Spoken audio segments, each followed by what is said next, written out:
PMS jokes are not funny. Period. Grab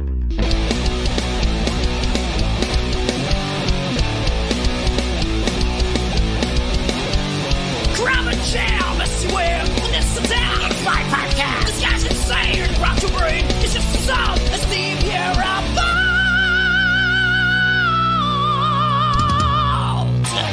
Schmack 'em a gob. It's time for another Viera Vault, and I have a kind of a special guest. If you want to talk about, like, you know, special ed, Mark Cicchini, man. Hey, Mark, how you doing, buddy?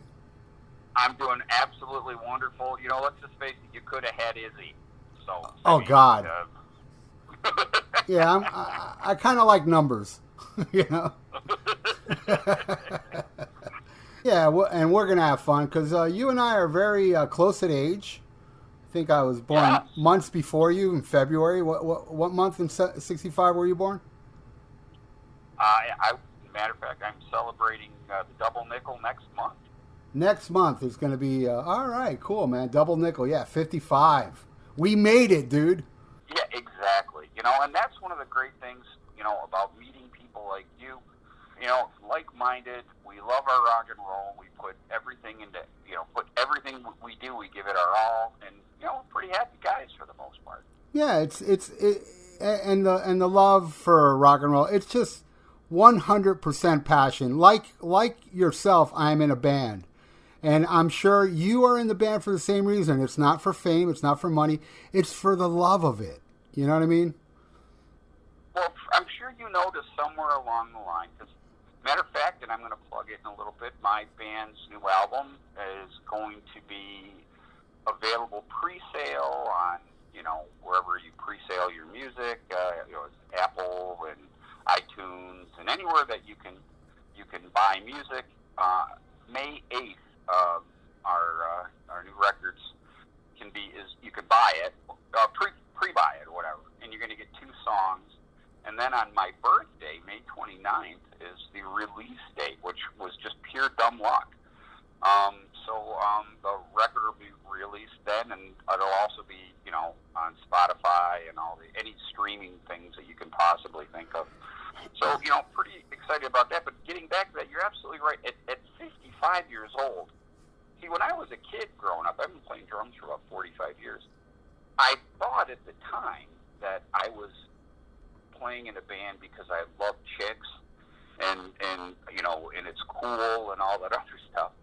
And then by the time when you're making your umpteenth album, when you're in your mid-50s, you realize somewhere along the lines, you know what? I just love doing this. Yeah. I write songs because I like to write songs. I record because I like to record. And if I don't do it, it feels like I'm missing an arm. So somewhere along the line, you're absolutely right. It's passion. When you're a kid, you think you do it for a certain reason, and then in the end, you realize that, no, you loved it all along. It was never about the girls. It was never about anything else other than this is something I love to do. Yeah, same here, man. And you know, it has in my, you know, and I'm sure for you as well. It's paid off where you can keep rolling, and it can take care of pressing the records and pressing T-shirts and so on. But there's not a lot of money. Like, you know, you can't make a living out of it in this situation. But it doesn't matter, man. What matters is like to hear yourself, to hear what you created from scratch. It's such a great, awesome feeling, and when other people like it, it's like, you know, icing on the cake. But in reality, if nobody liked what I did, if I like it, it's a success. And that's how you got to look at things. Because once you start thinking of, I should do this because of, you know, it'll appeal to this group of people, that's when you start to suck. Well, I will tell you, you know, let's go to my favorite band in the world, the hottest band in the world. We know who that is. Gene, Paul, Tommy, and Eric. What? Look, listen to me. What you just said is exactly why I segued into this. Sonic Boom, when that came out, I was so happy. And I'll tell you why I was so happy when that came out. Because there was no attempt to follow a trend for the first time since Creatures of the Night, really. Because that was the first Kiss record that came out that didn't have a bit, not even a fucking hair of, okay, what's popular now? Let's try writing a song that way because maybe it'll get played on the radio. That's why I love that record. That's why I love Monster as well. Well, I was going to bring... Finally, yeah, go ahead. No, they finally went, you know what? We're just going to fucking bring 10 songs to the party that we like, that we wrote, where the bass player actually plays bass and the lead guitar player actually plays lead guitar on it. And you can tell. And I will say this to anybody who's listening to this. If you don't like Sonic Boom and Monster, it's because you didn't listen to it. I've met so many fans when especially like on a cruise or at a Kiss show, if you get some of those fans who start, poo-pooing it, because I don't do this stuff on the internet, there's just too many idiots. But when you're face-to-face with another fan, and I've even done it on our show, I've had a guest who will remain nameless. Don't get me wrong, he's a good guest, nice guy. But, he was kind of saying, Sonic Boom. I'm like, well, and I just started naming some song titles. I'm like, what do you think of that? Well, I really don't know the material. Well, then how come it sucked? How do you know it sucked? Maybe it does, but you didn't listen to it. So how can you tell me it's fucking terrible? Well, in my opinion, I do agree with you where they are not following trends and they're doing the, it kind of sounds like 70s Kiss. I admit it. Songs just don't connect with me, but I love Monster. And Monster is different. You got to admit, it's, I don't know, there's a different vibe to Monster. And believe me, you know where I stand with current Kiss, and you can imagine the flack I get for saying I like Monster. But here's the thing. What am I going to say? I don't like Monster when I actually do? That'll make me a poser. You know what I'm saying? Well, put it this way. You listen to a song like Back to the Stone Age on that. Love it. That is obviously Gene and Paul trying to fucking capture an MC5 vibe. Yeah. Let's kick out the jams. Down, down, down, down, down, down. How can you go wrong with that? Well, you know what I mean? Well, that's what I'm talking about. That music, both records are very much brother-sister records, meaning they're pretty interchangeable. Both of those records are, as Jimmy Walker would say, is dynamite. I love those records. And if you're honest with yourself, like you just said, put it this way, I always use this as the metrics. Okay, that's a big word. Actually, it's kind of a small word, and I'm not going to go into the big Gene Simmons. The G word. So, yeah, exactly. So, here's my metrics for Kiss. Could most of the songs from Sonic Boom and Monster, could they have fit on the first 6.5, because you got to include side 4 of Kiss Alive 2, which is what people consider the glory years. Could they have fit on those records? And the answer is yes. Don't believe me?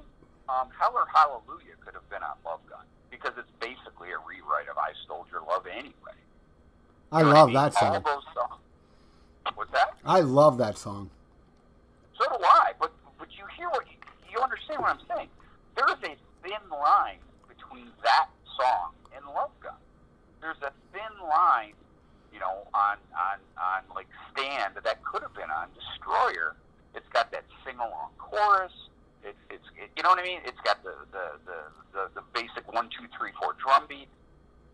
You can't say that about My Way off of Crazy Nights. That wouldn't have fit anywhere on the first 6.5 albums. Look, I love the song, and I absolutely love King of the Mountain, but that wouldn't have been on the first 6.5 records. Right. But that's my point. The whole 80s stuff doesn't sound like the band I fell in love with. Are there parts of it that I like? Yes. I always stayed a fan. And while I talk about this as a Kiss fan, too, and here's where you and I disagree on something, because I know I don't dislike the Tony Martin era of Black Sabbath, because Black Sabbath is every bit as important to me as Kiss is. I mean, I love them just as much, and I'm a geeky fan about, I can recite the entire Sabbath catalog, and I'm a total Sabbath geek, and I've seen them, literally dozens and dozens and dozens But I, as Pee Wee would say, I like Dottie. I like the Tony Martin era. I like certain sections of it better than others, but I still to this day haven't warmed up to it.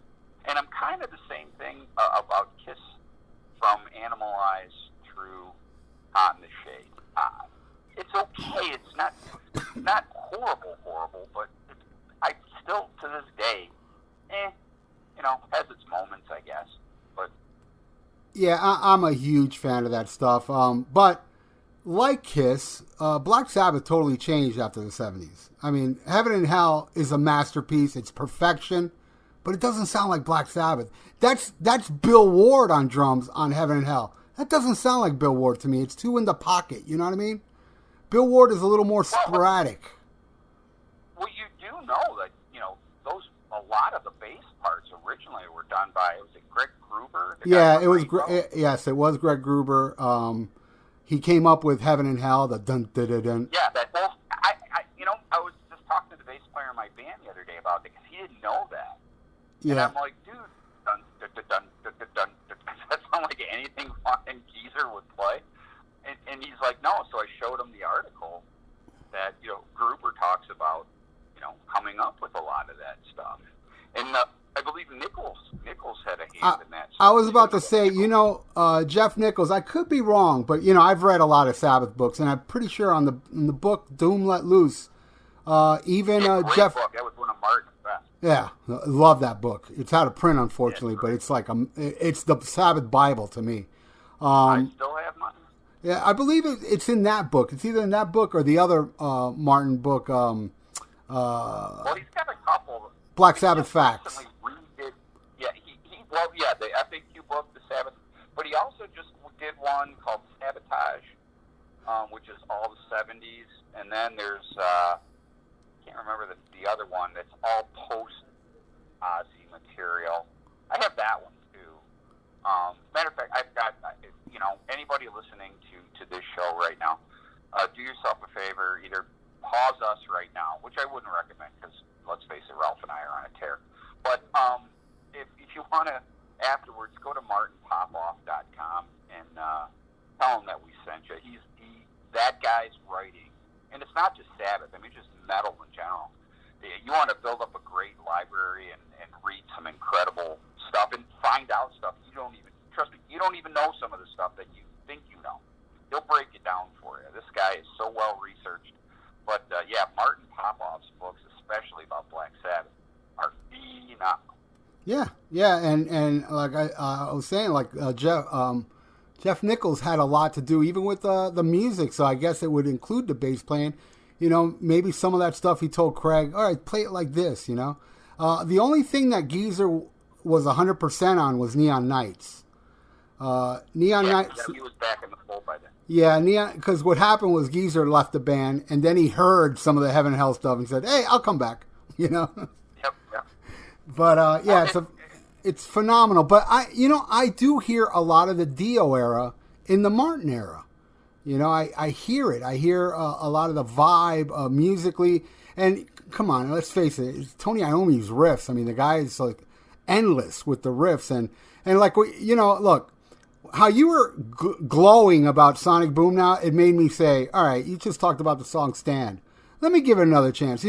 When I did a review for the Asylum album, I hated Secretly Cruel. I thought that song sucked. Now it's my favorite song off the album. So you never know. I might warm up to Sonic Boom.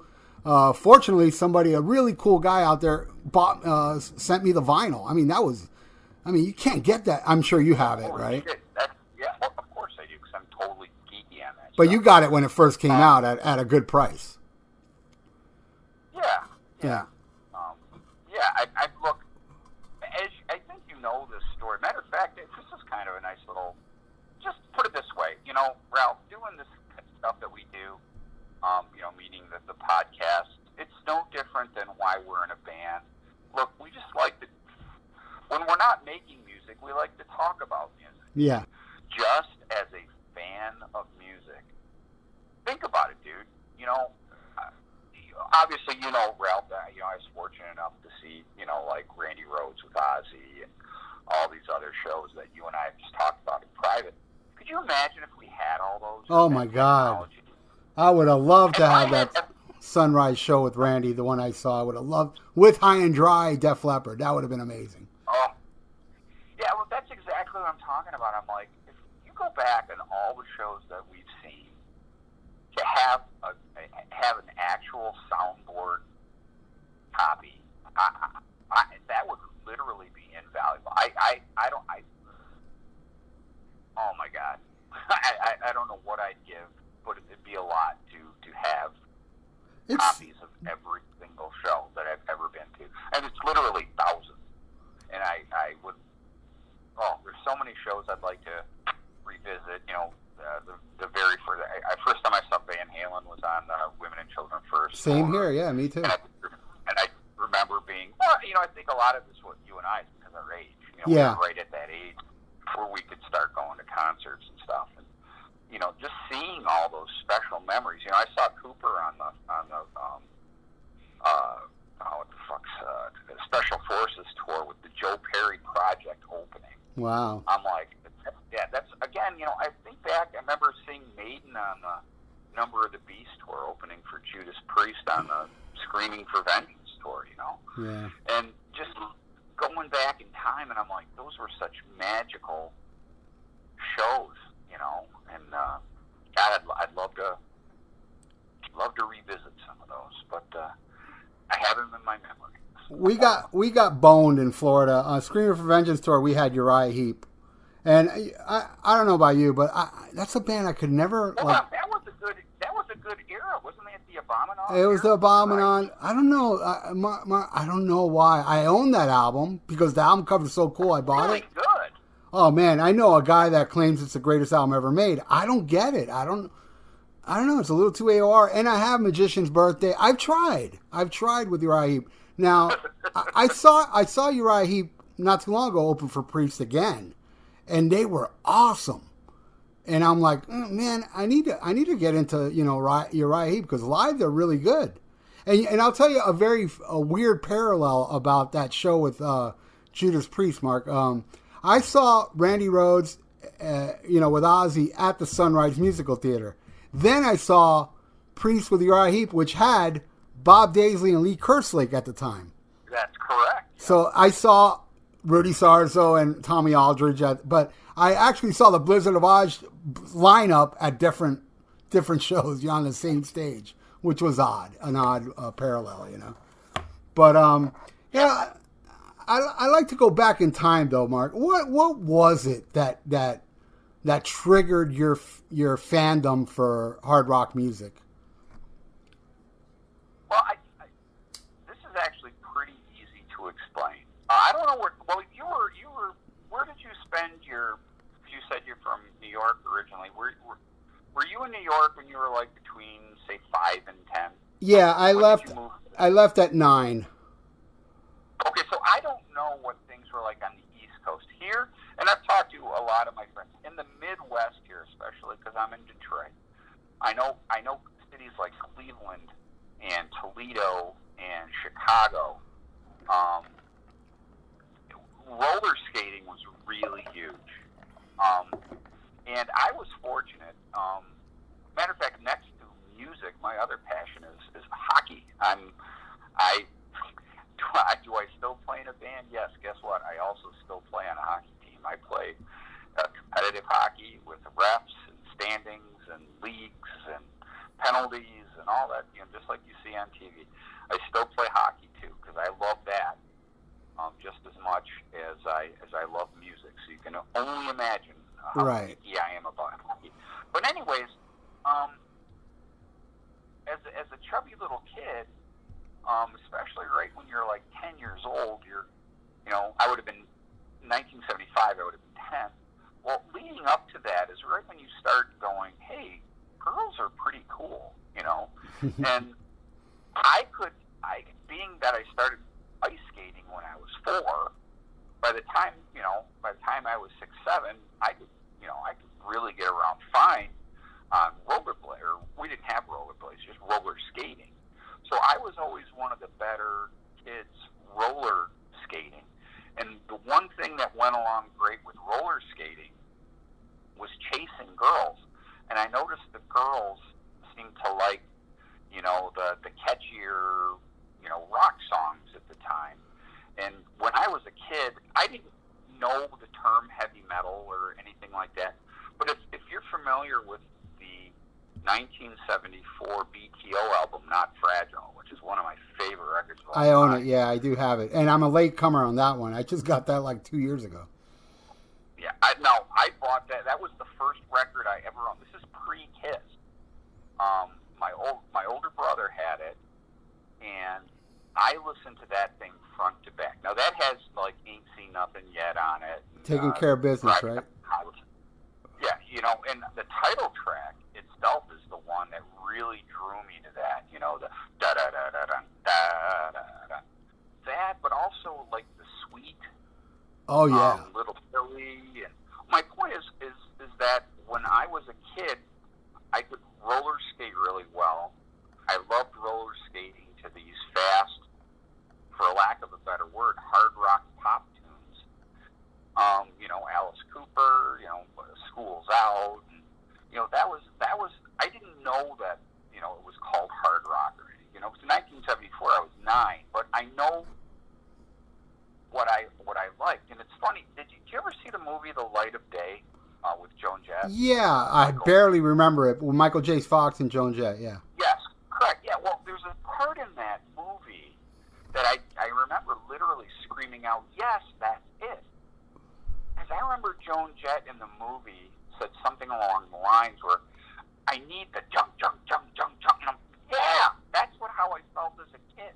I didn't know what this music was called, but it went jump, jump, jump, jump. You know what I mean? It was the loud guitars that drew me to it. And I loved skating to it, and I loved, just how it made me feel. So fast forward now to the fall of 1974. Now, other than, also at the time when I was a kid, although I still like it, I was really into Universal monsters, meaning I liked Frankenstein and Dracula, and I was a big fan of, what was the makeup guy who did all the, and I was really into Lon Chaney, reading about him. Remember we used to be able to get those Scholastic books, and they talk about, the old horror movies and Oh, stuff. yeah. Oh, yeah. So anyways, I was really into all that. And I remember my older brother brought home Hotter Than Hell. And I'm like, because keep in mind, Kiss was big news in Detroit early on. Don't ask me how or why, they just were. You knew who they were. So I remember seeing pictures of them. And my older brother had the record. And I remember, this to me is just the best way to describe it. I remember looking at the album cover and thinking to myself, what this sounds like, that's what it should look like, if you know what I mean. It made sense to me. That these scary guys should sound like how Parasite sound. You know what I mean? If they were singing about daffodils and acoustic guitars and, Crosby, Stills, and Nash, it wouldn't have worked. But, the opening chords of Got to Choose made sense to me. That's what this looks like it should sound, and the sound looks like it should, that whole sort of thing, it all tied together. And I just remember too, he had, because my older brother is the one who got me into Kiss. Again, he's a few years older than me, and that was cool in the high schools or in the junior highs and stuff, so. What was Kiss your gateway though? Well, here's the thing. In Michigan, again, I live in the Detroit area. Music's a big deal here, and I've talked to other people, especially friends who, maybe have lived down south, or again, much like you, Ralph, we talk to a lot of music fans. Right. The only way to say it growing up here is if you weren't into rock and roll, you just weren't paying attention. I mean, it was coming at you. Everything from the Motown sound on down. I mean, it was just fucking beat you over the head with it. And I was just a willing victim. I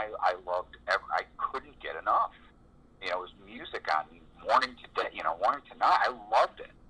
And I, you know, again, having an older brother and an older sister really helped because, you know, they were at the target age. You know, keep in mind when they were like 12 and 13, where, you know, AM radio is such a big deal. You know, I was, you know, 8 and 9, and what do you do when you're that age? You follow your older brother or sister around, and, you know, that, it was, again, as I was growing up, it was a big deal. And look, you know, Bob Seger was huge here before he was, you know, national news, and Kiss was huge here, and, you know, you know, we had, keep in mind, at one time, Detroit had 4 FM hard rock or rock stations that played, you know, hard rock music. So it was hard not to, you know, not to be inundated by it, and I took to it, man. But as a gateway for Kiss, yeah, it would have to be. But at the same time, you know, there was so much else going around. I mean, Ted Nugent was huge here. Aerosmith was huge here. Another band that I think is criminally overlooked, and it's not a heavy metal or hard rock band, but as a normal rock band, there's few bands that can touch Jay Giles live. Now, if all you know about Jay Giles is Centerfold, then you don't know anything about Jay Giles. Go listen to the Blow Your Face Out record. I mean, that's the shit, man. And that's the stuff that I was raised on. See, that I don't know. I don't know none of that. I know Love Stinks and Come Back and Centerfold. That's all, and Free Thing. Do me a favor. As soon as we're off this, go get a live album. Just go to Spotify. I don't know if you have Spotify, or even you can go to YouTube. No, it's on YouTube, I'm sure. Go listen to Full House. Okay. That is the shit, man. The first songs, First I Look at the Purse. Oh my God, that is just, you know, if you want to just talk about old school rock and roll, get you off your feet, you know, or get you on your feet out of your seat, that stuff, and then the hard, and this is what I'm talking about. You know how, because a lot of hard rock bands, they do like a lot of the Jimmy Page stuff with, you know, playing, you know, rocking out the blues. The version of Serves You Right to Suffer on Full House will fucking make the hair on your arm stand up. That stuff is just so fucking incredible. And, you know, I cannot, if you like rock music, man, and like I just said, though, too, and let's face it, a lot of this stuff is regional, you know? Yeah. A couple of years ago, Jay Giles did some reunion shows. They did them in Detroit, and they did them in Boston, where they're from. I mean, and I'm not exaggerating here. And another example of this is something that you had on your Facebook, I think, yesterday. You were playing the first Rockets album. Yeah. Which is phenomenal. Oh, I want everyone out here in Dr. Fuckland know that if you've ever heard of Pine Knob, which is, you know, like a 12 to 14,000 seat amphitheater here in Detroit, no bullshit. In the heyday, in the late 70s, early 80s, Jay Giles would play for a week there. You heard me right, for a week there. The Rockets could play for a week there. Unbelievable. They're selling that place out that's what it was like here. That's kind of what I'm trying to let people know. This town, man, well, rock and roll was huge. That's your advantage, though, Mark, because I moved to trendy South Florida where it was all about disco, and I couldn't relate, you know, because I didn't get into, like, music like hardcore till I got double platinum. Because before that, all I liked was movies. All I did was go to movies, and it wasn't until I did buy a couple 45s. I bought Sweet Little Willie. I bought Benny and the Jets. You know, I bought a couple, you know, little radio hits back then. But it wasn't until I heard double platinum. Now, the first rock album I bought was Kansas Left Overture, thanks to the movie Heroes with Henry Winkler and Sally Fields. Because I was I was so into movies that's how the movie ended, with that song. And I was like, man, that song's good. And then I bought that album, and, you know, and then I bought a couple ELO, but I still wasn't hooked. It wasn't until I heard I Want You. My friend played me I Want You. I went out to the store. I didn't know it was on Rock and Roll Over. I bought double platinum because it was on there. And it was because of that album. It just opened the floodgates where I had to discover. That's when I started getting into Alice Cooper and Ted Nugent and Aerosmith. I mean, all that stuff. But it was already 78, 79. My very first Aerosmith album was Night in the Ruts when it was brand new. You know, and I'm a late bloomer, but boy, did I have a lot of catching up to do. Since you were in Detroit, the Motor City, and it was like, you know, I mean, there's something about, I guess it's because of the environment, the building of cars, the hardworking people. You guys had it's very much like what Sabbath says about Birmingham, England. Exactly. It's no different than what Rob Halford says, you know, about Birmingham, because Detroit and Birmingham, they just happen to be in different locations. The rest of it's pretty much the same, you know. It was a big, loud, fucking place to be there. Matter of fact, I just watched the Stooges documentary not too long ago, the Gimme Danger. And, you know, Iggy's from where, I mean, look, you know, I mentioned earlier that, you know, one of the things that I loved about Kiss's Monster is there's one tune on there where they're certainly copying the vibe. Matter of fact, Eric Singer, I said that to him. He's like, you're exactly right. That's exactly what Gene, when we were working on the song, he's like, think, you know, kick out the jams. That it's unapologetically ripped off. Right. They were going for that vibe. Well, that's kind of, if you think about it, and even Lemmy, if you're a fan of Motorhead, which I know you are. Oh, huge fan. You know, Lemmy talked about the MC5 being like, that's the real deal.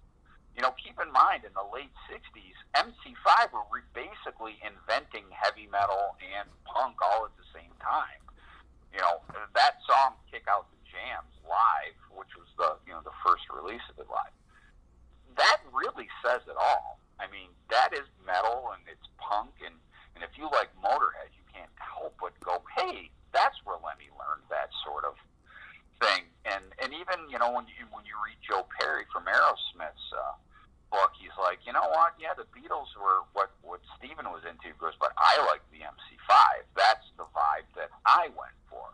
And that's what he said. They combined the, you know, that rough and ready with the sweet and pretty, and they, you know, next thing you know, they got lots of radio hits.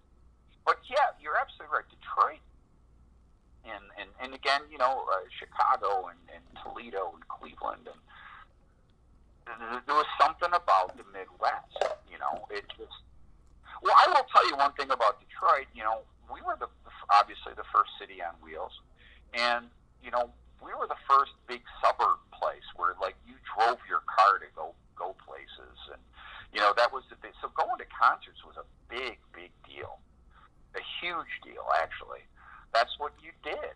You know, you went to concerts. And again, like I said, at one point for quite a few years, we had four rock stations that you could hear Kiss on and hear Black Sabbath and hear Led Zeppelin. And you know what I mean? It was a great place to grow up if you loved music. And by saying that, if you loved music, it was, you know, a great place to live, man. And you couldn't help but love the music because you heard it all the time. I don't know if you had a chance on Three Sides of the Coin a couple weeks ago. Ted Nugent was our guest. I heard it. I heard that episode. But everything that you hear me talking about, Ted was talking. I mean, it was the same way for him growing up. You know, he didn't grow up terribly far from me. It was just nice hearing the guy kind of reiterate everything that I tell everybody. And it's nice when someone like yourself, Ralph, goes, you know what, I noticed that. Yeah, because like I said, if you grew up in the Detroit area, man, you had every all you had to do was keep your ears open. And you were getting hit with music 24/7, you know, round the clock. It was hard to miss. And, you know, that was one of the reasons that, you know, made me so passionate. But anyways, going back, as you know, we certainly got off track. With the gateway to the harder stuff, you know, I just gravitated to it at first. And then I remember, again, my older brother, the first time I ever heard AC/DC was Let There Be Rock. and that was pre A Highway to Hell. That would have been 78. Yeah, I came a little later. You know, my first one was the live one. Oh, that was great. Right before, right? Blood. Yeah, If You Want Blood. Right before that was my first. My friend bought that album. Now, and I'll tell you a funny story. The first time I heard it, I was like, I don't know about this singer, man. He sounds like an alien. And now Bon Scott's one of my favorite singers of all time. You know. Yeah. Well, you know, too. I mean, keep in mind, you know, what we call heavy metal now. It's funny because just this Brandvold, as a matter of fact, is doing all the marketing for our new record. And one of the questions, you have to put it into a category. And I wanted to put it in rock.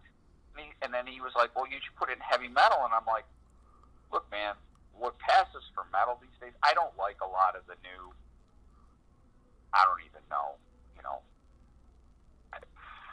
What was called heavy metal when we were, now keeping, for you younger fans, because there's a lot of you out there, in 1979, Aerosmith was under the heavy metal tag.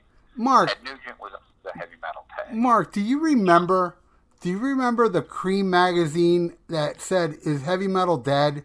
And it had pictures of Boston, Kansas, Styx, Nugent, AC/DC. That was metal. Blue Oyster Cult. Heart was metal. People don't remember. AC/DC was, and you know, man, and what you mentioned, Let There Be Rock, man, you can't get rawer than that fucking shit. You know, especially at the time, that was about it. You know, it was so raw, and people don't understand. And people, what really drives me nuts about some people is when they slam Phil Rudd. And I'm like, you know what? You get your and nothing against Mike Portnoy, and I love Neil Peart, but go watch the movie Let There Be Rock, and let's see either of them play Let There Be Rock with that type of veracity that Phil Rudd was doing. Their arm would fall off. You know what I'm saying? It's not so much that; it's the feel and the time. Just take this from a drummer who's been playing for 45 years. There's a reason that AC/DC sold all those records. It's the same reason that Charlie Watts sold all those records for the Stones. It's the same reason that the Beatles sold all those records with fucking Ringo. What do all three of those guys have in common? Feel like an unnatural, godlike feel for a pop song. And those guys know where to play and where not to play. And if you think it's easy, you don't fucking know a thing about drums. That's what I say, man. If you think what Phil Rudd does is easy, you're clueless. You know what? Here's something. I actually, on a road trip back from a Kiss show earlier this year, I pointed out to somebody. Next time, this is a super geeky thing to do. Maybe you might even want to try it. One of my favorite Phil Rudd moments is what he doesn't play.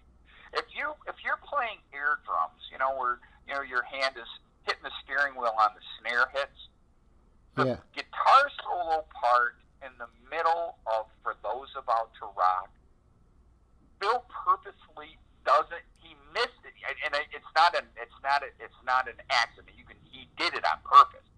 Totally changes the feel of the solo right there. That da da da da da ba ba ba. And then he purposely misses one, and I'm like, see, and I made my buddy rewind. He's like, oh my god, that is like so epic that it's always fits so well. I never noticed it because we were talking about the same thing, and I was telling him how great Phil Rudd is, and he agrees. He's a drummer as well. I'm like, did you ever notice that where he pulls back, he doesn't hit the snare on that spot? And he's like, oh my god, I've never noticed that, and that I always loved that part of the song. That's probably why. And we must have played it over like a couple of times going, isn't that fucking brilliant? Yeah. And it's that kind of stuff that I get all giddy about, as you can just tell, you know. I love talking music that way, where I love pointing out brilliance, whether, you know, and it doesn't, that's the whole thing. Look, man, I love Neil Peart too. I'm a total Rush geek.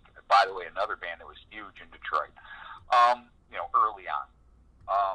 You know, I love that stuff. And for as cool as 2112 is and stuff, So was Let There Be Rock.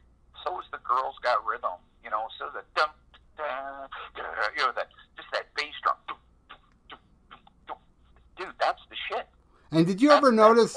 Did you ever notice, Mark? Girls Got Rhythm is only one riff the whole time.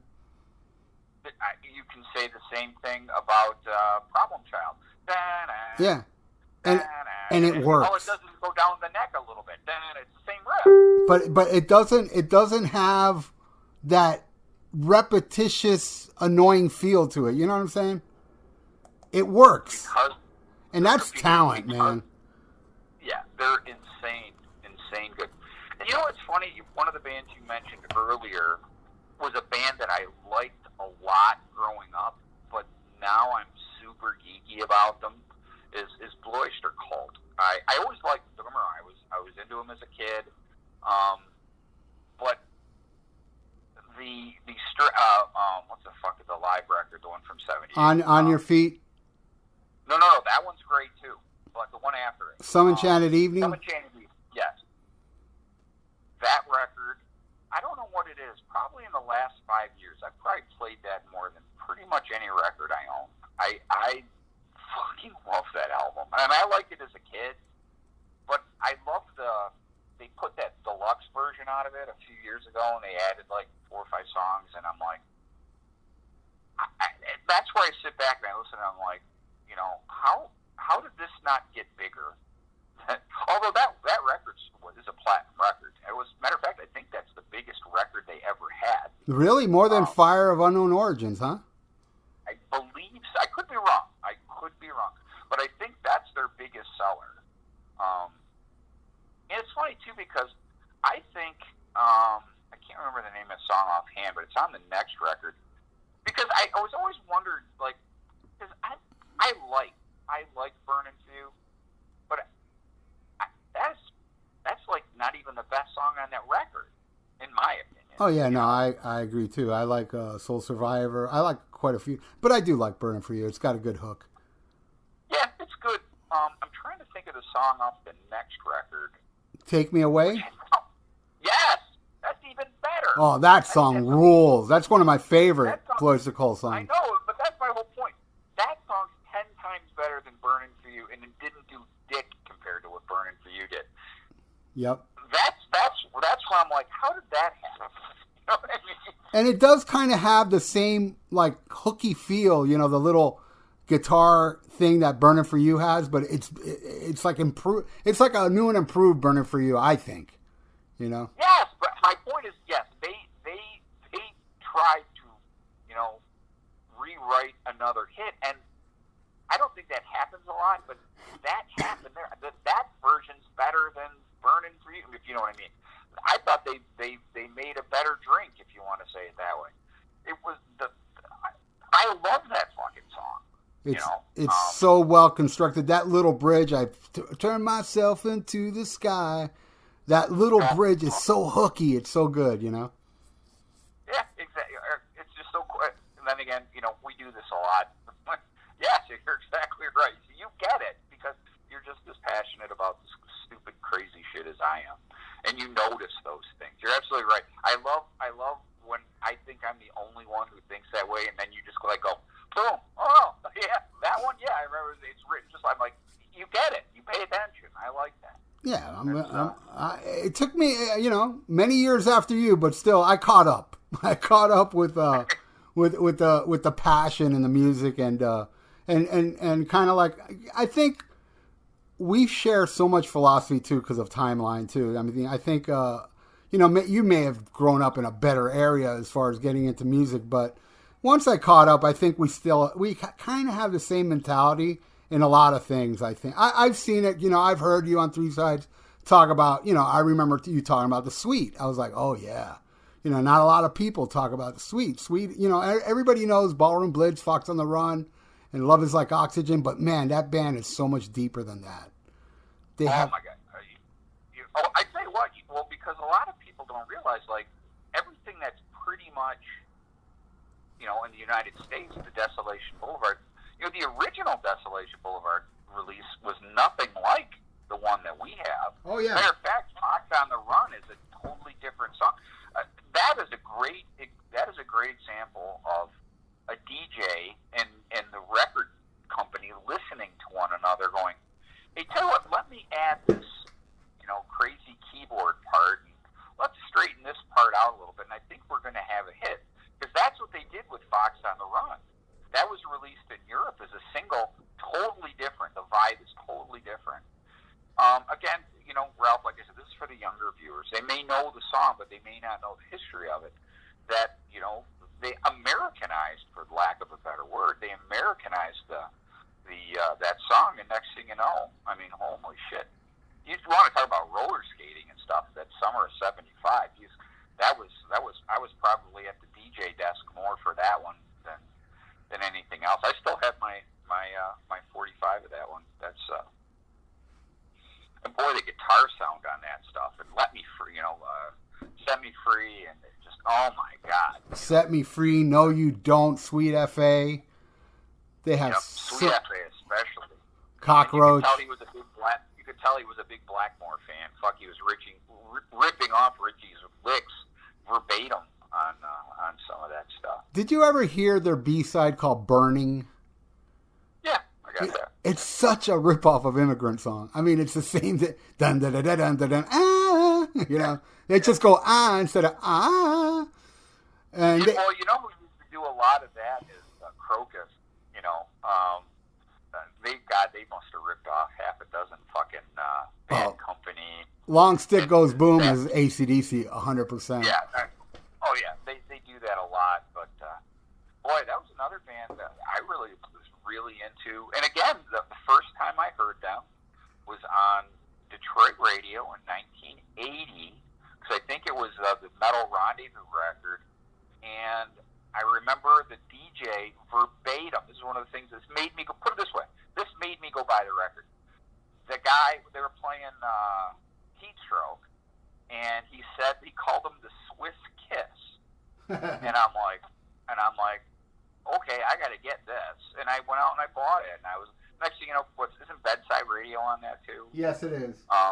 Yeah, that stuff's just so great, There's some brain damage drumming. Freddie Steady. Remember his, God, that's just great stuff, man. Yeah, I believe it or not, that's how I discovered them. South Florida Radio played Heat Strokes, and I bought it as well. There's a song on there called Tokyo Nights. Yeah, I love that song. My God, that's so Scorpions, though. But I love it. Oh, yeah. But it's so Scorpions. But I love it. Fire. I mean, that album is unbelievably good. And like an idiot, I kind of lost touch with Crocus till somebody donated for us to review it on our podcast. And I was like, my God, man, I forgot how good these damn songs are. Because I just like, all right, Crocus, Headhunter, man. But man, One Vice at a Time. And One Vice is probably their best record. Yeah, I'm a little lean toward Headhunter, but I love One Vice. One Vice is awesome. That's the first time I saw them. I saw them open for Rainbow. Yeah. And I met them too that day. They were at the merch stand, and I had them sign my Crocus tour book, which I have to this day. My One Vice at a Time tour book. Yeah, that's a great. Isn't Down the Drain in that record? Yes. I love that fucking album. I like Headhunter too. I like the BTO cover, the Stayed Awake All Night. You see, I learned something every day. I had no idea that was a cover. Yes, it's a BTO song, huh? Yes. And for all you Kiss geeks, rock and roll, what is it? Rock and Roll Hell. Yeah. Is BTO. Yes. Although all they did on Rock and Roll Hell was the chorus, right? That's it was just the chorus. The rest of the song is different. But yeah, I love Stayed Awake All Night. It doesn't Rob Halford even help out on that? Rob Halford's on what's the name of the damn song? The third Ready to Burn. Ready to Burn, yeah. Rob Halford's on that one, yeah. No, they were awesome, man. Well, they were until for me they suffered the same fate that both Raven and Accepted. As soon as the record companies, infused some cash and changed things around, they lost their soul. Because look, what's that The Blitz. And I gave up on them, and then my buddies said when the Heart Attack album came out, when was that? It was probably what? 88, 89, yeah. Yeah, I love that record. I'm because they sounded like Crocus again. Yeah. And the same thing with Raven. Raven XS is they after that album, man, they released none but quality albums. But the thing is, nobody cared no more because of that one album or that one or two albums. Because Change of Address was even worse than the Blitz. I mean, that was really, really bad. Yeah, it was. Again, it wasn't until Heart Attack came out. I'm like, okay, they're back. Matter of fact, what was the song they redid a song that I think was on Metal Rendezvous. On Heart Attack? Yeah. I don't remember that.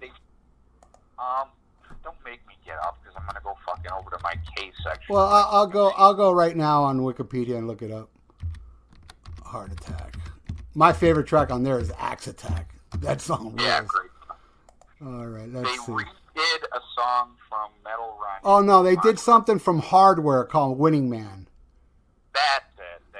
Not Hardware. Yeah, I'm sorry. Whatever. I knew it was an older song, but I love that song though. It's a pretty cool tune.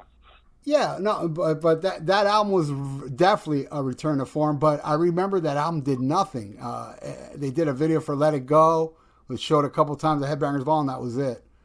But speaking of Let It Go, I'm hoping that you bought that recent Def Leppard. Oh, Mark, let me tell you something.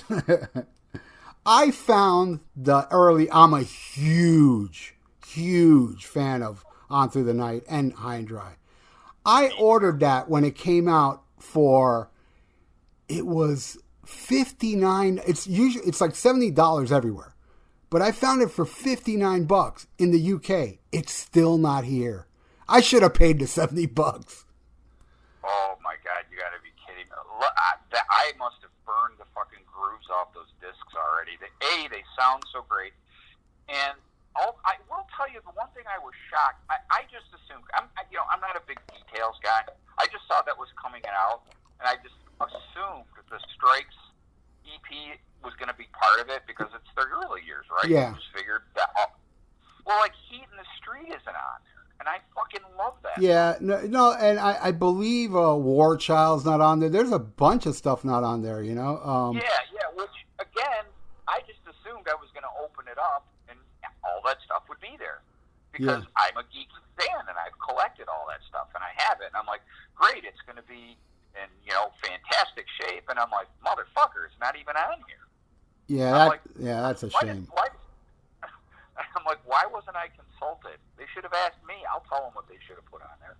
But I will tell you though, because I like "Glad I'm Alive" is one of my favorite songs. Is "Glad," and also the B-side "Good Morning Freedom" is so good.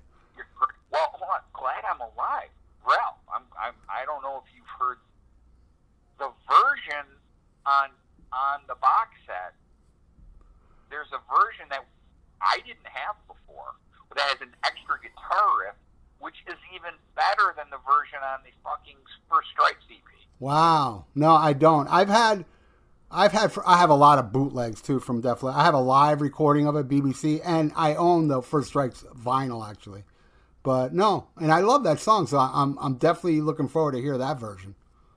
Yeah, I actually, matter of fact, I have because I'm an old guy. I still use my iPod, which goes back to, like I said, I'm not a streaming guy or anything. I like to listen to my playlist. Mm-hmm. So my playlist from Def Leppard only consists of the EP and the first two records. Cause I just can't listen to anything after fucking High and Dry. It's a different band. Really? I liked Pyromania for the most part. You didn't like Die Hard to Hunter and what's that song? Coming Under Fire? I will tell you, I do like rock. I just wish it had, put it this way, I wish that I was allowed to go back and use the same production value on High and Dry for that record. And it would have been incredible. Because look, I'm not going to bullshit it. There's a lot of great songs on there. The songs are fantastic. Too Late for Love is a phenomenal song. I just can't deal with the production. It drives me. The best example of that is Rock Till You Drop. They start ding ding with the fucking keyboard when you come to. Are you kidding me? All I know is get fucking Pete Willis in here, and I want him here now. Yeah. Because he wouldn't let that sound like that. You know, I like I said, no Pete, no me. I mean. And Pete is all over Pyromania. He just didn't play on it. I think he did a little rhythm here and there, but he wrote a lot of those songs. But, yes, correct. But, yeah, I mean, I will admit, I mean, the two before are way better than Pyromania, but I'm not... I didn't really hate Pyromania. You know, it was, at the time, it was fucking awesome. And seeing that tour, you know, it was with Crocus, by the way. Crocus opened a lot back then. I saw open for Rainbow, for Kiss, Animalize, for Def Leppard. They opened up for a lot of bands back then. Yeah, they actually got quite a bit of airplay here in Detroit. Screaming in the Night was huge. Yeah, it was down here too. Nationwide. But what was the other one they used to? Stay Awake All Night. They played on the radio down here. Yeah. Well, I tell you, and I know you know this, but maybe not the listeners. I'm down in the Tampa area a lot.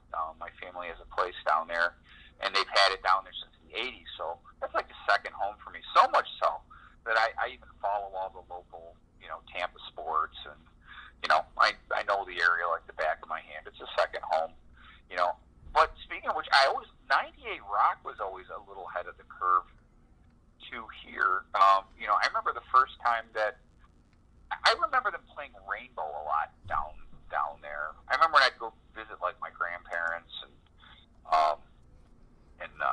or not so much my grandparents, just going. The radio in Tampa was really good. I like 98 Rock. Matter of fact, you guys, because when I'd go see my grandparents in Fort Lauderdale, there was a really good rock radio station down there too. I'm talking like 1980, 81. Because I remember going down there, and I remember hearing stuff off of Ted Nugent's Intensities record. I remember they were playing. I remember more than once I heard the Flying Lip Lock. Yes, it must have been either WSHE or Zeta 4, right? Yep, I just remember. All I remember is that my grandparents lived in a retirement area, and they had like one of those tricycle bikes. Uh-huh. And I remember my grandparents are old school Italian, but fucking super cool. And the fact that I was their grandson, I mean, they treated all their grandkids that way. We were their everything, so they made sure they pampered us. And I remember going down there, my grandpa would let me put his little transistor radio, in the basket, and I remember just riding around the neighborhood. I'm 15 years old, but some long-haired kid in shorts, listening to the fucking rock radio, driving around a big tricycle bike down in the retirement community. But it was again, I just remember liking the radio in the Lauderdale area. They played a lot of good stuff, and I'll be honest too, they were playing stuff that they weren't playing in Detroit. And again, just as a music geek, I was always like, that was a big deal. If I went to another city, I wanted to hear what was on the radio.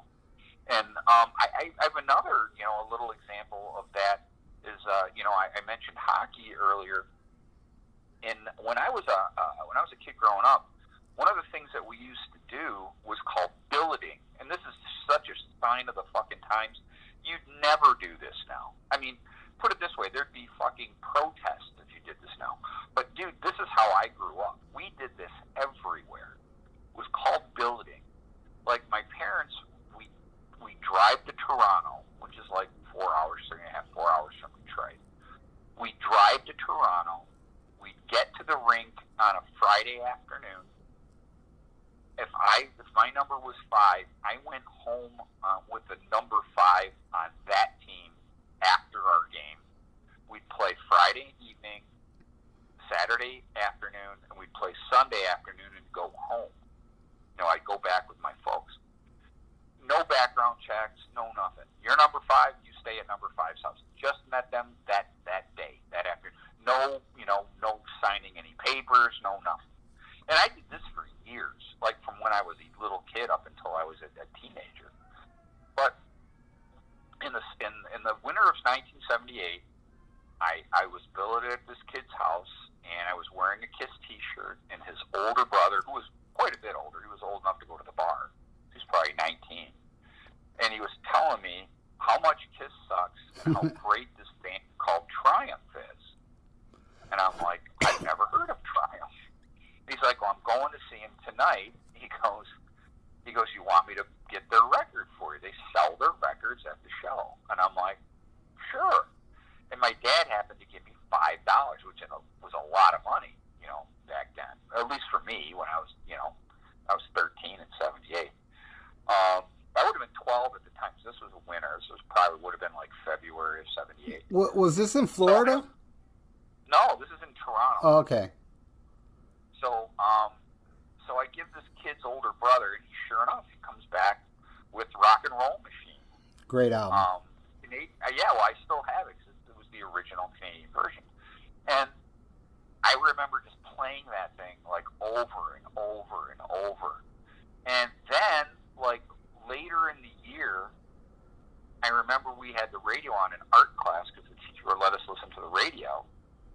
And the DJ started talking about this new band called Triumph, and they played their song "Lay It on the Line," which is on the next record. My favorite one. This was like well, it's funny. Here's the stupid funny story when I talk about just being a geeky fan. So, dude, this is almost embarrassing, but keep in mind, I was 14 in 1979.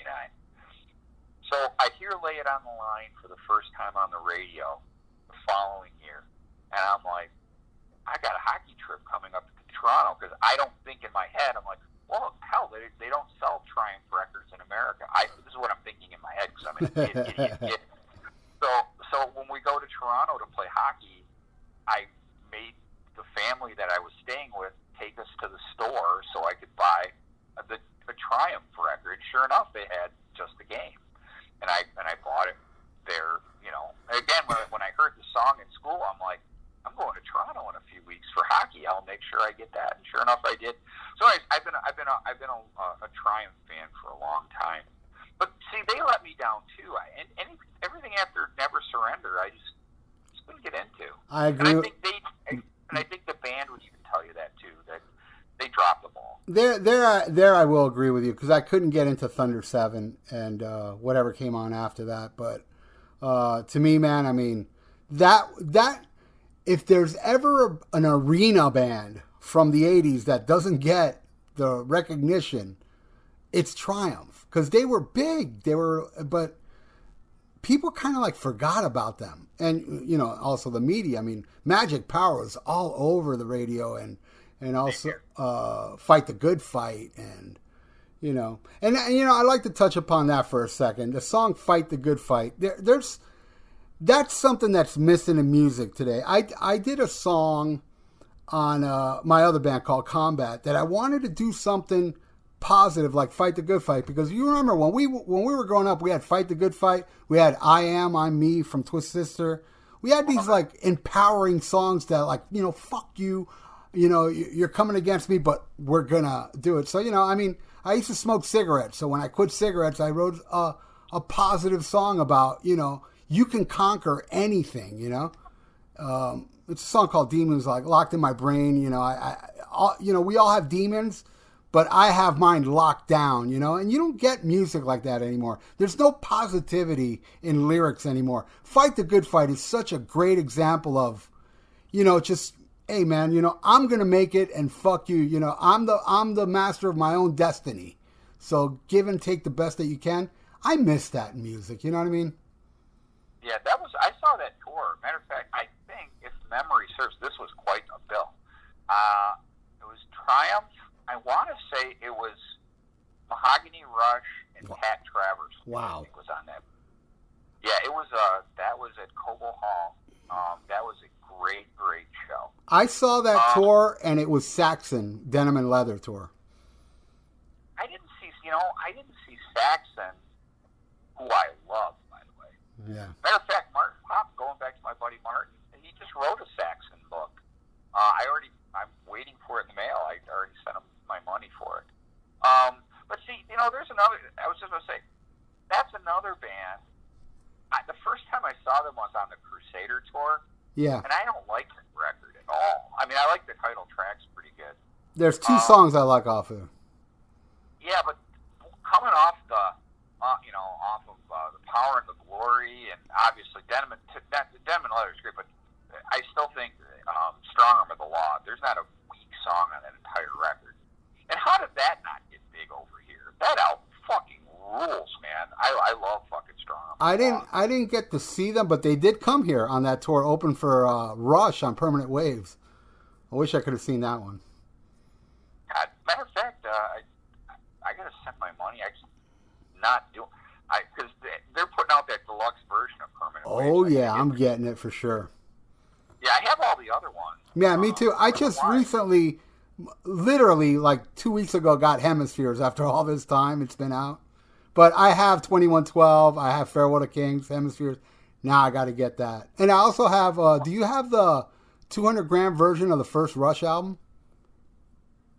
No, I have an original. That's one of the things with me.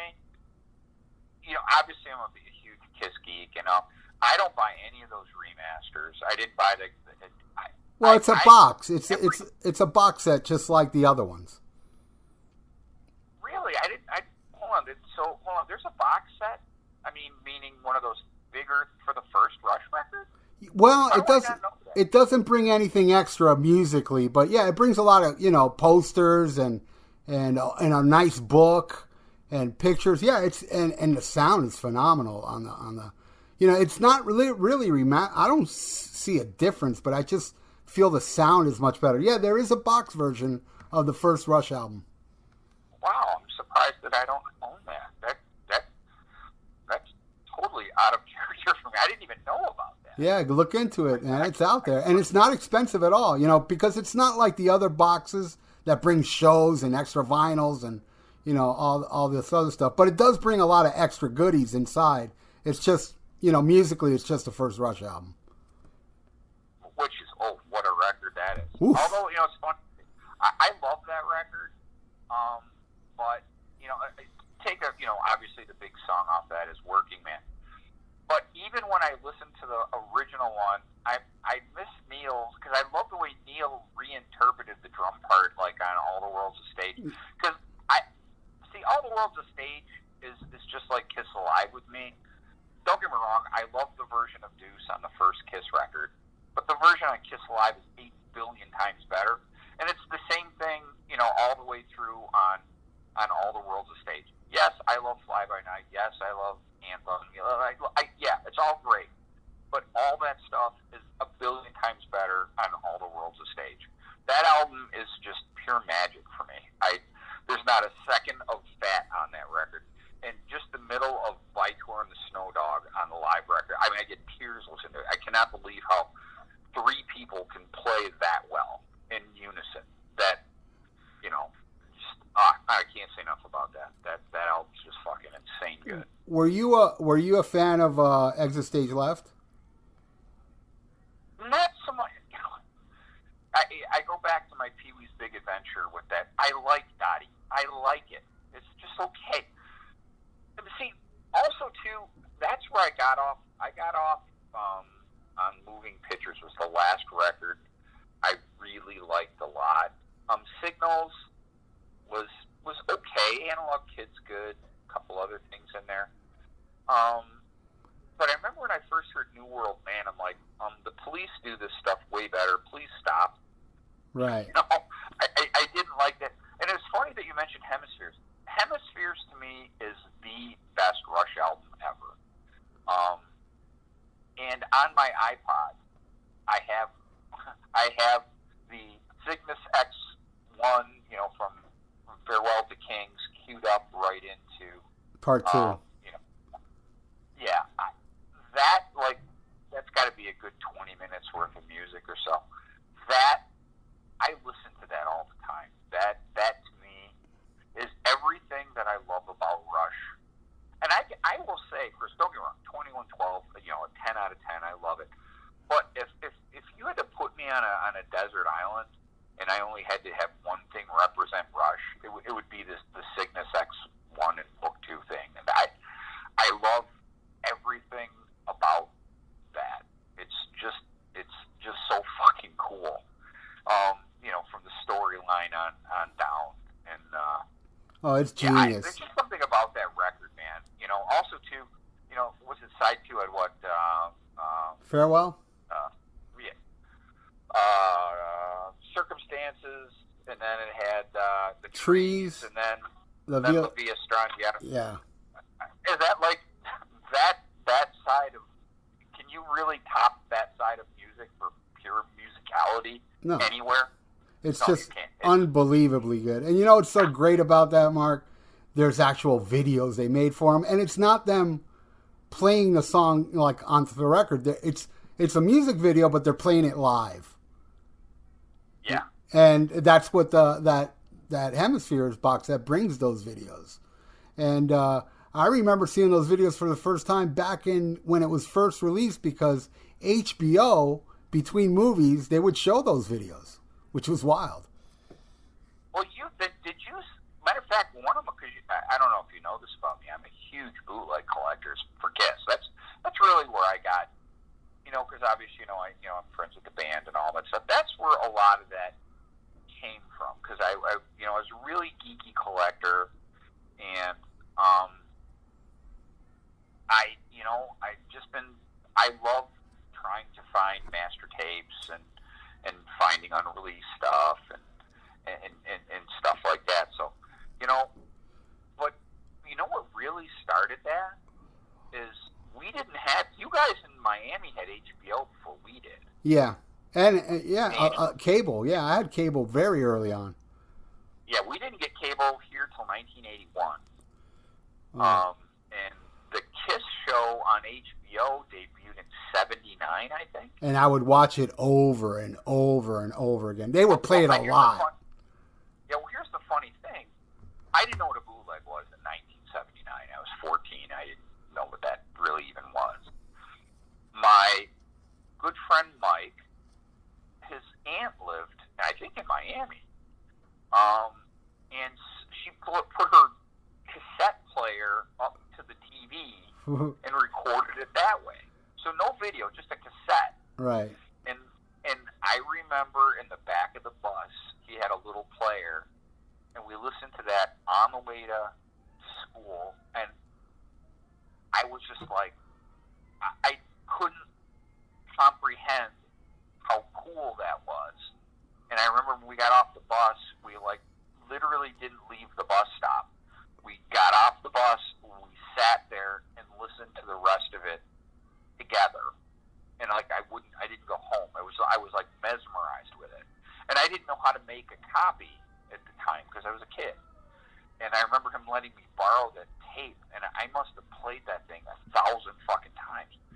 So that was my first taste into bootlegs, and it stuck with me to this day. I'm like, that plus that show in that era. That's the rock and roll tour. That was really them at their zenith, both in musicality and meaning for the original band. How did you feel living with that audio bootleg of Budokan for all those years to finally see it? Are you kidding? I can imagine. I finally saw that in probably 86 on a Betamax. Wow. It was probably mid-80s was the first time I saw it. And a friend of mine, that was really when I started, because, I just worked in construction and all that stuff. That's what I've been doing my entire life. We worked late hours. I used to go to record shows and stuff, and that's when I remember first seeing bootleg videotapes. But I didn't have a video player. You know what I mean? I don't think I bought a VHS till probably 1988. I was probably a little out of a little late to the game. But after that, then probably from 88 on, I was collecting bootlegs, video-wise. Crazy, because I was already collecting cassettes. I started what set me off though, was hearing the Japan '77 show in 1979. I think that was. I think that came out in the summer, maybe. It couldn't have been. When did that debut on HBO? It had to be around '79 because I vividly remember my cousins from New York coming down and having to suffer me watching it constantly because they played it a lot. And he's like, "Oh, you're watching this again?" I just know of it because again, it was a cassette of it, and I put it this way: it was I think that it was definitely blue, and I think it was a Kmart, bottom of the line, fucking whatever 60-minute tape. So it was an official release. I thought it was some guy burned it on a Betamax tape. No, as I said, it's a cassette, it's audio. I didn't see the video until the mid '80s. Yeah, but that Betamax, was that an official release or was that like somebody just? No. That was matter of fact, the first Betamax that I saw of it in the mid '80s. I think I'm going off of memory only. So anybody in the audience who goes, "It didn't go out in that far," I think it was the Young Music Show from Japan. I think it was a dubbed down version of the Young Music Show. Oh, okay. But technically it's the same thing, right? In many ways. But yeah, so that was it. But I eventually then did see the actual HBO broadcast. But I think the Young Music Show was the first version that I saw of that. First version I heard was the HBO version. Wow. Yeah, I remember, because back then I didn't have a VCR. So, I didn't have a VCR till much later. I remember going to the movies to see Let There Be Rock, and I sat there for 3 showings, because I was not supposed to be there. I would hide, just to see it. I spent all Saturday watching Let There Be Rock in the theater, because that was the only way I can see AC/DC back then. I didn't have. That's funny. Huh? Another rock and roll thing is that I remember being really disappointed the first time that I saw what's the Zeppelin one? Song Remains the Same. Yeah, that even to this day, don't get me wrong, I like the audio, but I always thought that was kind of dopey. And I know this ain't a popular opinion, but I don't really think. To me, the highlight of that is No Quarter. It's unbelievable, and the bonus stuff they put out later, like the Misty Mountain Hop and the Ocean. I don't know why they didn't add it. Celebration. Yeah, I don't know why they didn't add that to the original. But anyway, I thought they were kind of sloppy on that show. If you listen to How the West Was Won and like those, way better. I recently got the first box set. Great. Yeah, the BBC. I know. Look, man. How in the hell is We're Gonna Groove? How is We're Gonna Groove not on the first record? Unbelievable. That's one of the, so rauncous. Why do people dog on Coda? Coda fucking rules. Oh, I disagree there, Mark. I know, because you're sane. Who the fuck is Wearing and Tearing is fucking incredible. I love Wearing and Tearing. We're Gonna Groove. That's it. That's it. You don't need anything else. Because the songs are so incredible. No, it doesn't even matter what's on the rest of the record, because those 2 songs are like worth the fucking price. Yeah, they are the highlights. I've always liked those 2 songs. Those 2 songs are just so heavy and raunchous and kind of sporadic too, And but I just as a drummer, the Bonzo's Mantra thing I liked just because it's I don't know, it's also so weird. I like some weird stuff. That's kind of a weird listen. Speaking of weird, that was another thing. I one of my favorite records, and it doesn't get talked about. I love Apostrophe from Frank Zappa. That was one I grew up on, man. I have that. I have that on CD. I think it's an Overnight Sensation on. Yeah, yes, correct. They're both on the same. I have that same CD copy. Oh, I love it. All that stuff's fan. So just yesterday I was talking about Joe's Garage to a buddy of mine where, just talking about that, right? There's a guy that doesn't get enough accolades for his music. Maybe he did years ago, but I don't hear many people talking about Frank anymore. And that guy can just out and out play. Well, obviously he could. He's deceased, but what Very Great underrated tone. guitar player, actually. Yes, yeah. I great love tone. Frank Zappa. There's some albums that's a little too out there for me, but the ones I love, Shake Your Booty, Joe's Garage, Overnight Sensation, Freak Out. I love those albums. Apostrophe. Yeah, both. Yeah, that is just the fucking shit, boy. Love that stuff.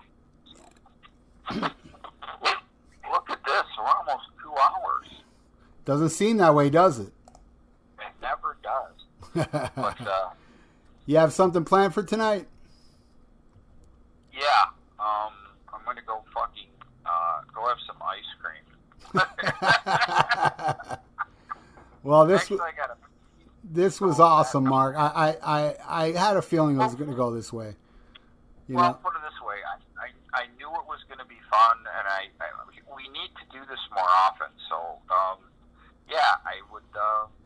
Shit, we barely scratched the surface, and we've been motor mouthing for almost 2 hours. Yeah, I mean, maybe next time we're going to write down a list of bands we should really, let the people know that aren't really, like, we scratched the surface of Triumphs, The Sweet, but there's so much more out there, that, We didn't even talk about UFO. UFO, my God, Strangers in the Night, We didn't talk. Well, we barely touched on it. We didn't talk about fucking one of the greatest albums ever made and accepts Restless and Wild. Oh. We didn't even talk about that. Yep, We game didn't talk changer. about the greatest heavy metal ballad of all time as being Princess of the Night. And I say the word ballad in the true sense of what that word means. The greatest heavy metal ballad is Princess of the Dawn. Yeah. That everything about that song to me is perfect. If I had to pick a perfect song, Princess of the Dawn to me is, from the lyrics to that really cool German, whatever the fuck instrument they're playing in the. Yeah. It sounds like they recorded it in a beer hall, and I'm like, this just rules beyond all ruledom. I fucking just love that. And obviously, I remember the first time that I heard, Fast as a Shark. I'm like, this is, because nothing sounded like that at the time. No, it was the fastest song ever back then. Yeah, you're exactly right. I mean, that just everything about that, and then going back and because I remember that was the first I ever heard of them, and then I went back and I got Breaker, and just all that stuff. And I don't know if you ever got into that Dutch band called Picture. I liked I liked them. Diamond Dreamer was the probably my favorite record of theirs. And Never heard of them. There's a recent band I'm into called Picture, though, actually. You wouldn't like them. They sound like King Diamond. Well, look at the time. It's been a great time. Ice cream time. and we gotta talk, and something we also didn't talk about that we will do in the next episode, Double Live Gonzo. I could do just an entire 2 hours. Foghat Live. Oh, same thing. Matter. Well, wait do you see my band's album cover? We did a tip of the cap to Foghat on the cover of our new record. And that was one thing too. You were saying you wrote the lead off track on our new record is called Bulletproof, and I kind of the chorus I kind of put in a little bit of of a positive sort of thing on that with it. Nice. I kind of put a little spin on something that we were talking about earlier, that at this point I play music because I love it, and again, like I said way earlier in the conversation, when I was a kid, if you would ask me, I just would have said it was about picking up girls and stuff, and that was the motivation. But I've been married for 29 years, and I'm still doing this. So it's way more than that, man. And again, that goes back to not only music and songwriting and playing the drums, but also playing hockey and collecting Kiss, and all the stuff that you love to do, you can still do. You never have to stop doing it. The only one who determines that is you. Yep. And that's one of the great things about doing these podcasts. I get to meet cool people like you, and sit and talk about music for 2 hours, and it seems like 10 minutes. It does. So, It does. We're an hour and 40 minutes into this. One last question before you leave, though. Did you have a lot of friends that gave up on music? Because I did. Lost the passion.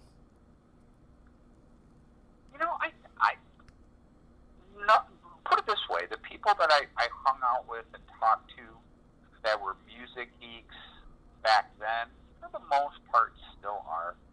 Most of my friends. I mean, put it this way: you and I are on a totally different level.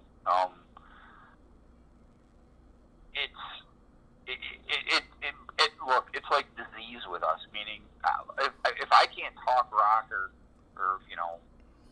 listen to music, I'll go crazy. I don't know what life would be like without. I wouldn't even think about it. Everything. Because it's funny. Ralph. It's not a shtick with either one of us. I'm wearing a concert shirt every day. I'm 50. I'm going to be 55.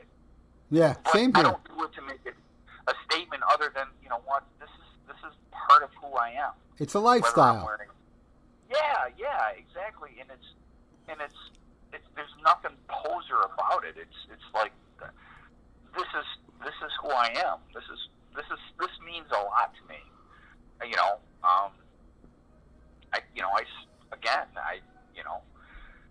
don't know if you ever saw that on Three Sides. They joke about the rotation, but there's no bullshit in that. My fucking closet is nothing but black T-shirts, and it's like, that's the great part when I go somewhere. I grab if I'm going to be gone for a week, I grab the first 7, throw them in the fucking suitcase. I don't care. Whatever I wear, I'm wearing. Yeah, I'm going to be well represented, and this just means a lot to me. So to go back to your question, I have very few friends who are as into it as I am, but most of my friends who still, they still dig it. But I was the one that they always went to for the geeky part of it, I guess. And it's a role that I'm proud to play, and it certainly sounds like you're the same way. Oh yeah, big time. What other would call useless knowledge, I think is very useful.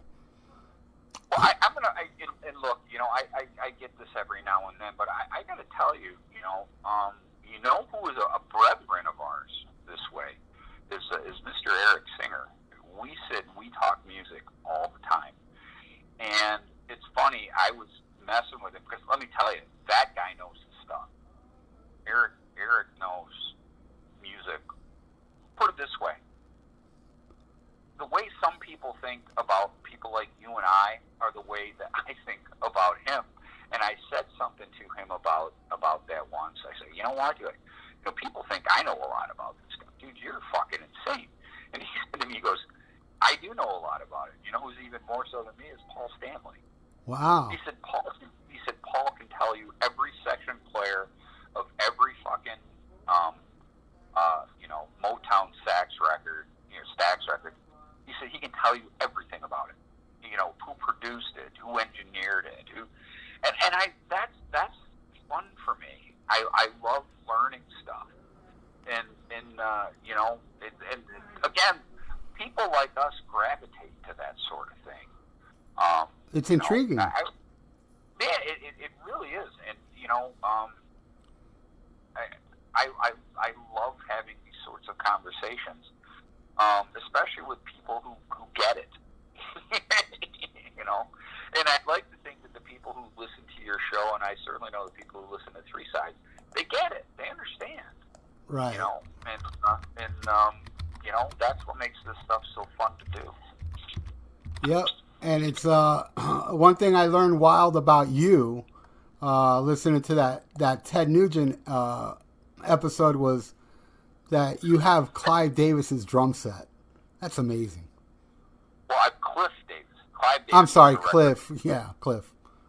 Yes. Matter of fact, speaking of my new record, my band's new record, that's the drum. Matter of fact, it's the same exact kit that Ted recorded Wango Tango and Scream Dream.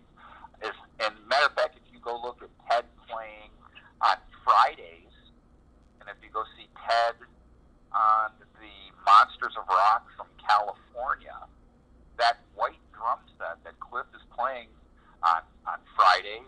the Monsters of Rock and what you hear on Scream, that is the same exact kit that I'm playing on our new record. So that's amazing. I wonder if he played it when I saw the Scream Dream tour.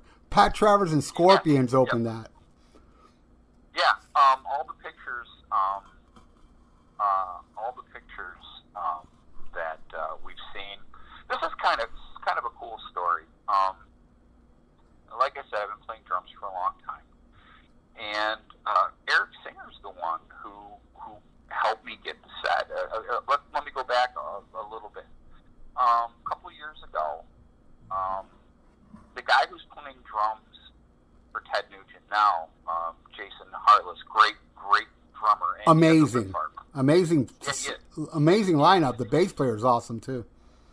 Yeah, the entire thing is amazing. And anyways, well,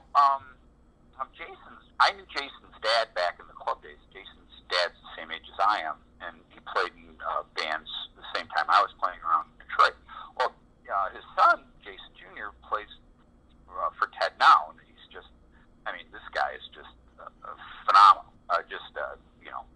A super talented. But anyways, the guy, because, Cliff is since passed, the guy who had the drum set got a hold of Jason to see if he wanted to buy it.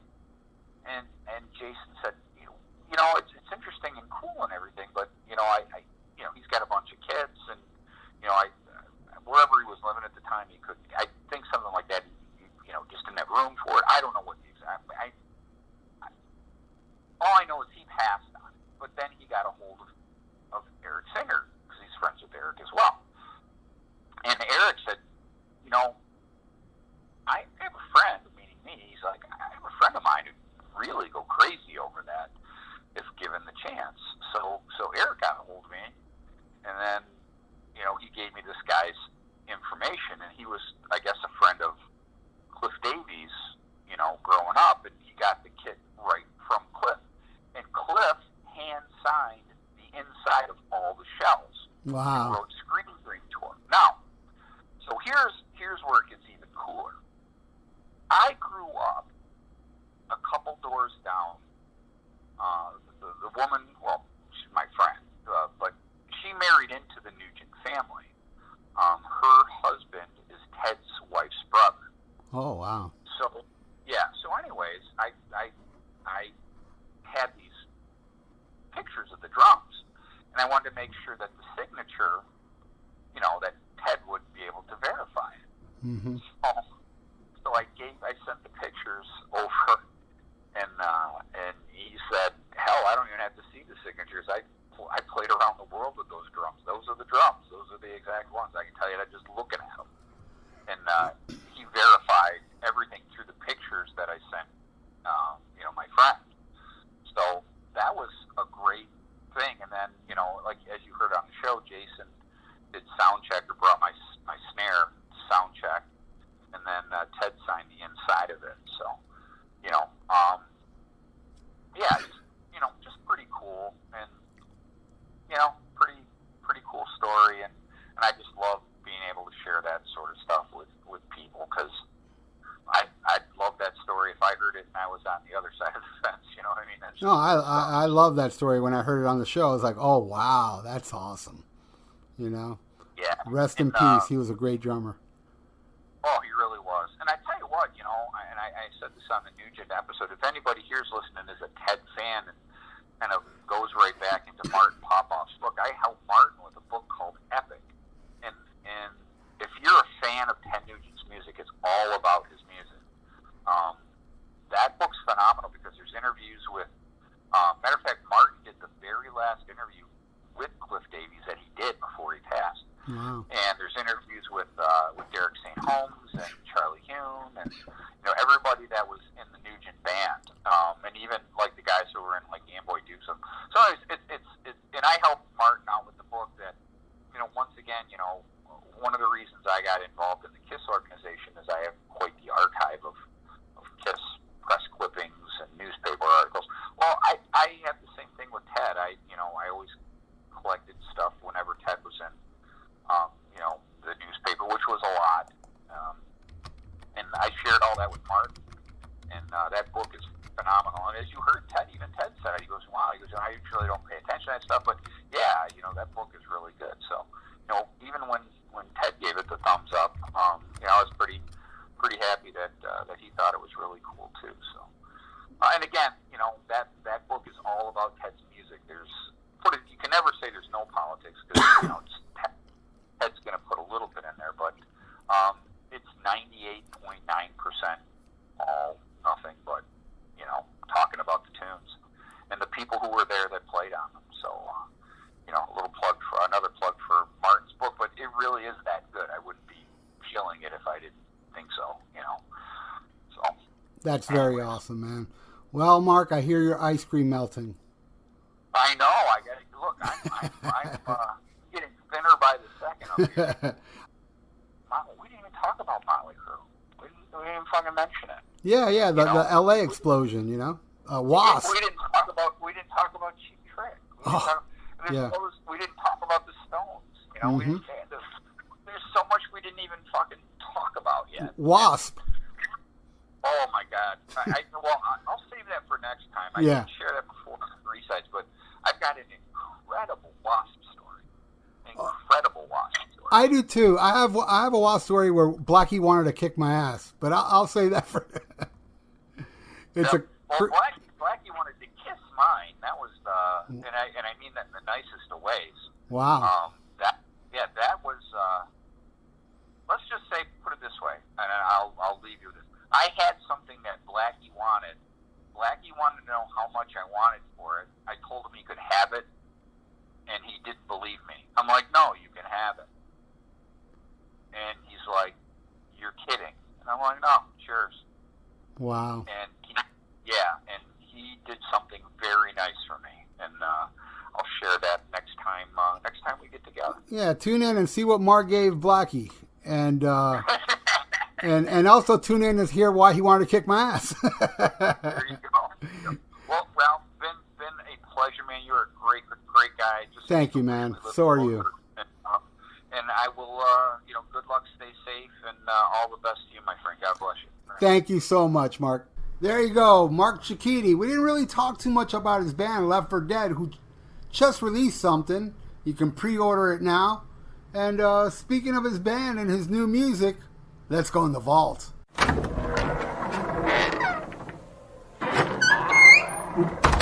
All right, we're in the vault. And I'm going to play something off Left 4 Dead's new album, featuring Mark Cicchini on drums. And he does some vocals, too. It was hard picking a song, to tell you the truth. There's several songs I wish I could have played. But fuck it. I picked the first track off it. It's awesome. The way to describe this band, it's like blue-collar rock and roll, but they get metallic at times, and this is a good example of when they get metallic. This is track 1 off the new Left 4 Dead album. Turn this up. It's called Bulletproof.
Bulletproof, Left for Dead. Look at the description below. You can pre-order it if you like what you hear. I pre-ordered it. And, hey, thanks for listening at the end of another Viera Vault, especially if you're listening to me now. I have another episode next week. I got another episode for the next few weeks. And I'm working on new ones, so I'm not stopping, man. Every Sunday you're going to get a new Viera Vault. Lucky you. You rule. Thank you so much, everybody. Till next time, schmack 'em a gob.